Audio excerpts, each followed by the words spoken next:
Ok, encore une soi-disant contradiction dans la Bible, c'est est-ce que Jésus est égal à Dieu? Donc on a ici dans Jean 10, 30, il y a écrit moi et le Père nous sommes un. Mais après, Jésus il va dire dans Jean 14, 28,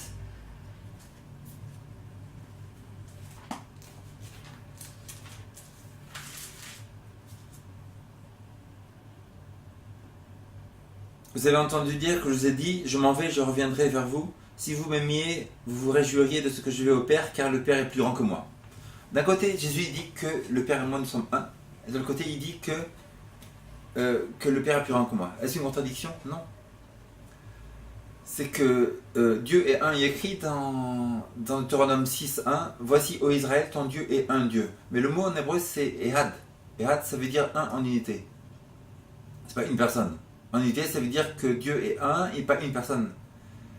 Et le mot Yahid, ça veut dire une chaussure, une voiture, tout ça. Ce qui veut dire que quand Dieu y voit Babel, dans Genèse, il dit que le peuple est un. Est-ce que Dieu ne sait pas compter? Non, c'est qu'il y a beaucoup de gens, mais Dieu est en train de dire que le peuple est un en unité, un en action, un en but. Quand Joseph il dit à Pharaon qu'il a eu deux rêves, Joseph lui dit tu as eu un rêve. Est-ce que Joseph ne sait pas compter? Non, c'est que Joseph est en train de dire que leur rêve est un en unité, un en but, un en action.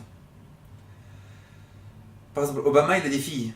Barack Obama il a des filles qui sont Obama aussi. Est-ce que ça veut dire que les filles Obama ne sont pas Obama? Elles sont Obama aussi, mais elles sont moins que leur père. Le père est plus grand et les filles sont aussi Obama. C'est-à-dire que toute la famille est Obama. C'est-à-dire que Jésus est Dieu aussi, mais le fait qu'ils disent que le Père est plus grand que moi ne veut pas dire que Jésus n'est pas Dieu. Jésus est Dieu aussi, bien qu'il dit que le Père est plus grand que moi. Si on prend toute la Bible, il y a d'autres versets qui disent que il dit que tout jugement a été donné au Fils. Ça veut dire que Jésus serait plus grand que le Père, car c'est lui qui juge tout l'univers. Et il est bien écrit dans Romains chapitre 1, tous les menteurs, tous les voleurs, tous les incrédules, tous les idolâtres, tous les gens qui font des déceptions, tous les gens qui sont fiers, tous les gens qui mentent, tous les gens qui font des déceptions, tous les gens qui sont égoïstes, tous les gens qui ne pensent qu'à eux, tous les gens qui sont remplis d'eux-mêmes, tous les gens qui haïssent les autres vont être détruits bientôt par Dieu.